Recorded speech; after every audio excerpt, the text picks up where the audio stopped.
بسم الله الرحمن الرحيم. السلام عليكم ورحمة الله وبركاته. الحمد لله رب العالمين والعاقبة للمتقين نبينا محمد صلى الله عليه وسلم تسلیما كثيرا. ما بعد، سویڈن میں قرآن کریم کی بے حرمتی کی گئی اور بہت سارے مسلمانوں کی دل آزاری کا وہ سبب بنا. ایک عراقی لڑکا جس کا نام سلمان ہے، اس نے قرآن کریم کی بے حرمتی کی اور اس کی باقاعدہ اس نے اجازت لی، اور اجازت لینے کے بعد ناروے کی حکومت نے اس کو اجازت دی کہ جو فریڈم آف سپیچ ہے اس کے قانون کے تحت اس کو اجازت دی گئی کہ آپ جو ہے وہ یہ کام کر سکتے ہیں. نعوذ باللہ من ذالک، یہی کام جو ہے وہ انڈیا میں مختلف اوقات میں جو ہے وہ کیے گئے. پوری دنیا میں قرآن کریم کو جو غیر مسلم لوگ ہیں وہ اس کو بہت متشدد کتاب سمجھتے ہیں، حالانکہ اس کے بالکل برعکس جا کے دیکھا جائے تو قرآن کریم نے اس امت کو یعنی کائنات کو جتنا متحمل مزاج بنایا ہے، شاید ہی دنیا میں خود ساختہ کتابوں نے وہ کام نہیں کیا. کیونکہ قرآن کریم جو وحی ہے، اللہ تعالیٰ کی کتاب ہے اور اللہ تعالیٰ نے اس کو نازل کیا ہے، اور اِنَّا نَحْنُ نَزَّلْنَا الذِّكْرَ وَإِنَّا لَهُ لَحَافِظُونَ. اللہ نے کہا کہ اس کو ہم نے ہی نازل کیا اور اس کی حفاظت بھی ہم کرنے والے ہیں. سبحان اللہ. آج جمعہ کا دن تھا اور پورے پاکستان میں جو ہے وہ احتجاجی مظاہرے کیے گئے. لوگوں نے اپنے گھروں سے نکل کے احتجاج کیا، احتجاج ریکارڈ کروایا، اور پھر بڑے معصومانہ انداز میں، چونکہ بڑی بھولی قوم ہے، معصومانہ انداز میں اپنے اپنے گھروں کو واپس چلے گئے. چند ایک تقاریر کی، سویڈن کے خلاف جو ہے نا وہ نعرے بازی کی گئی، اور پھر ان کو یہ ریکارڈ کروایا گیا کہ ہم زندہ اور پائندہ قوم ہیں. لیکن اس کا کیا فائدہ ہوا؟ اس کا فائدہ کسی کو نہیں ہوا، یہ ذہن میں رکھیے گا. جب قرآن میں اللہ نے کہہ دیا کہ اِنَّا نَحْنُ نَزَّلْنَا الذِّكْرَ وَإِنَّا لَهُ لَحَافِظُونَ، کہ بے شک ہم نے ہی اس قرآن کو اتارا ہے، نازل کیا ہے، وَإِنَّا لَهُ لَحَافِظُونَ، اور ہم ہی اس کی بہترین حفاظت کرنے والے ہیں. تو اللہ تعالیٰ نے اس کی حفاظت کا ذمہ جب اپنے ذمے لے لیا ہے نا، تو پھر مسلمانوں کے، امت مسلمہ کے احتجاج کا کوئی فائدہ نہیں.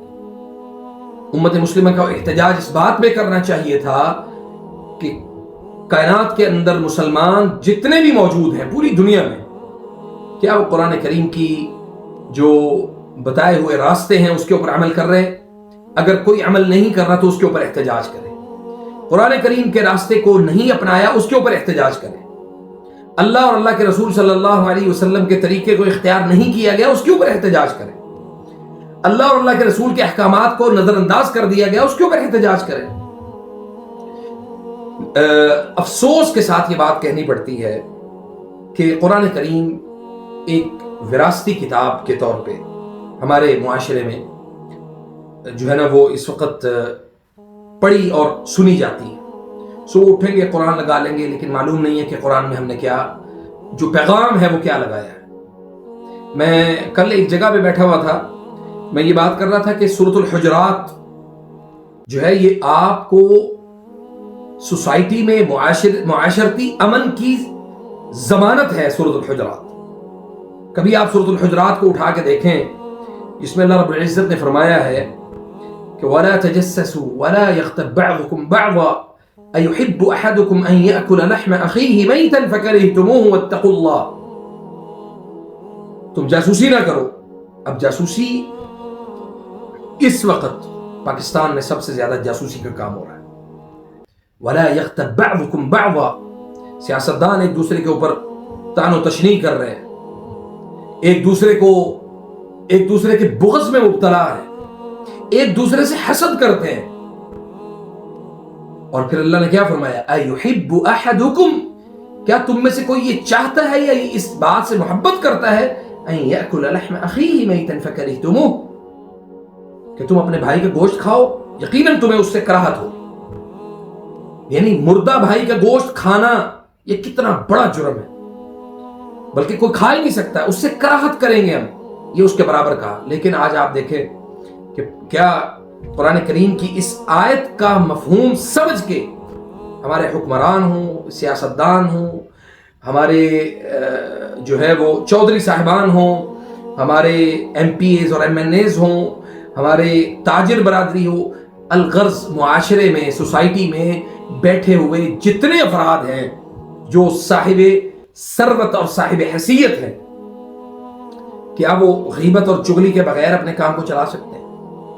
اور اگر نہیں چلا سکتے تو اس کا معنی یہ ہے کہ وہ قرآن کریم کی یعنی اس آیت کی سراسر جو ہے وہ نافرمانی کر رہے ہیں۔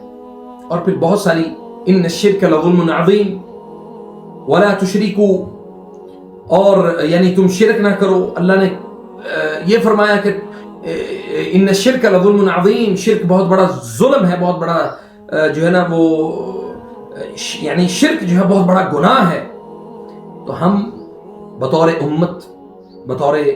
امت مسلمہ ہمارا کردار قرآن کریم کو لے کے خود بہت کمزور ہے۔ قرآن کریم ایک ہدایت کی، نور کی، روشنی کی کتاب تھی جس نے آپ کو ایک ڈائریکشن دینی تھی کہ آپ نے اس راستے پر چلنا ہے، لیکن آپ اس راستے پر چلنے کی بجائے آپ نے جو من مرضی کی باتیں تھی اس کو اپنا لیا، جو من مرضی کی باتیں نہیں تھی ان کو ہم نے ترک کر دیا۔ جس طرح اللہ تعالیٰ نے قرآن کریم جیسے مثال کے طور پہ سورۃ الحجرات میں ہی اللہ تعالیٰ نے بے شمار ہمارے امن کی ضمانت جو ہے نا وہ اس میں متعین کر دی، اور پھر جب شرک کی طرف کوئی انسان چلا جاتا ہے، کوئی اللہ کے راستے سے بھٹک جاتا ہے، اللہ کے راستے کو ترک کر دیتا ہے، تو پھر اللہ تعالیٰ کا یہ حکم صادر ہوتا ہے اس کے اوپر، تلک حدود اللہ وَمَن يَتَعَدَّ حُدُودَ اللَّهِ فَقَدْ ظَلَمَ نَفْسَهُ، کہ اللہ کی حدود کو ہم نے توڑا نہیں۔ سودی کاروبار پاکستان کے اندر زبردست طریقے سے پروموٹ کیا جاتا ہے، یہ بروقت ایپ آ گئی، اس کے اندر جناب آپ کو 1 لاکھ روپے ملے گا، اس کے بعد آپ نے ریٹرن میں اس کو سود سمیت پیسے واپس کرنے۔ بے شمار ایسی اپلیکیشنز آ گئی، بے شمار ایسی جو ہے نا پروگرام جو ہے نا وہ ہمارے معاشرے میں وہ بھاگے پھر رہے ہیں کہ کسی طریقے سے ہم لوگوں کو جو ہے نا وہ سودی نظام کے اندر ہم ان کو پھنسا لیں۔ تو اس کا سب سے بڑا نقصان کیا ہے کہ لوگ نفسیاتی طور پہ، جسمانی طور پہ، روحانی طور پہ ہر لحاظ سے بے سکون ہو گئے۔ اس کی دلیل کیا ہے کہ اللہ تعالیٰ نے قرآن کریم میں ارشاد فرمایا ہے، وہ پوری آیت اس طرح سے ہے، الذین یأکلون الربا لا يقومون الا كما يقوم الذي يتخبطه الشیطان من المس۔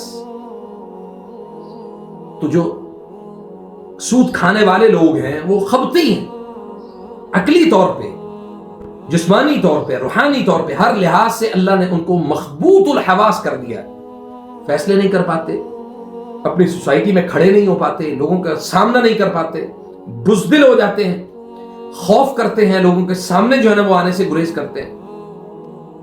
تو جو مخبوط الحواس انسان ہوگا، مجھے یہ بتائیں وہ معاشرے میں کیسے کسی بھی طرح سے ایک مثبت کردار ادا کر سکتا ہے؟ نمبر 2، قرآن کریم کی بے حرمتی پر سارا پاکستان جمع ہو گیا، بہت اچھی بات ہے، لیکن ہمارے معاشرے میں جادوگر چپے چپے پر بیٹھے قرآن کی بے حرمتی کر رہے ہیں۔ کبھی کسی نے ان کے گریبان کو جا کے ہاتھ ڈالا ہے؟ کبھی کسی نے ان سے سوال کیا کہ بھئی آپ یہ جو کام کر رہے ہیں وہ قرآن و سنت کے مطابق ہے یا نہیں ہے؟ کبھی کسی نے ان سے سوال کیا ہے کہ بھئی جو لوگوں کی زندگیوں کو برباد کر رہے ہو اور ان کو ابتلاءات میں جو ہے نا وہ ڈالنے کی شیاطین کی مدد کے ساتھ تم کوشش کر رہے ہو، کیا کبھی کسی نے ان سے جا کے پوچھا؟ بلکہ پوچھنے والا خود صاحب حیثیت ہوتا ہے، اس لیے وہ نہیں پوچھتے۔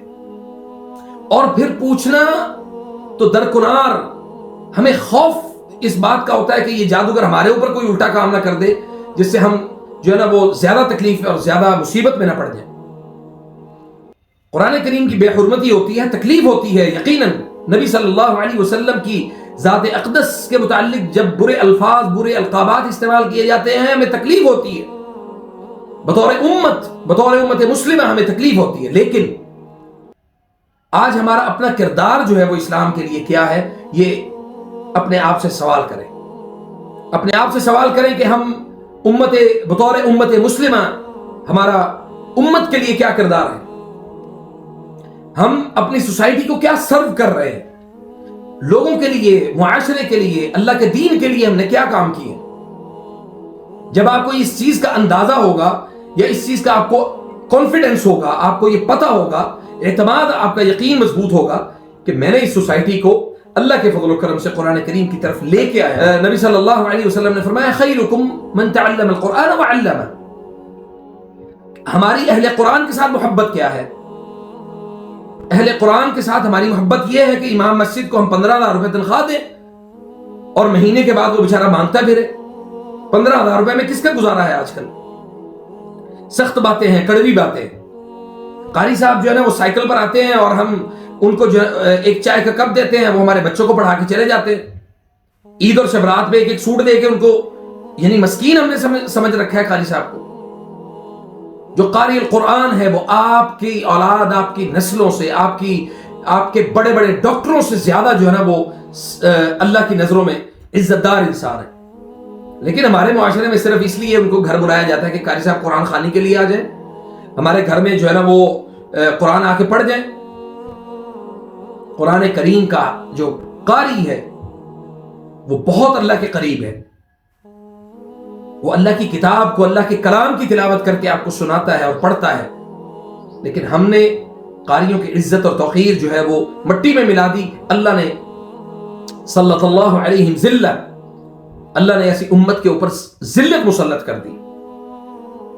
آج کسی کی بھی جرت ہوگی، کسی کو کوئی بات کرنے کا موقع ملے، وہ قرآن کریم کی سورۃ انفال، سورۃ توبہ اٹھا کے کہے گی جی قرآن تو یہ کہتا ہے کہ تم قتال کرو، جہاد کرو، لوگوں کو قتل کرو، لیکن اس کو نہیں پتا کہ بھی اس کے پیچھے اللہ تعالیٰ کا حکم، اس حکم کی اصل بنیاد کیا ہے۔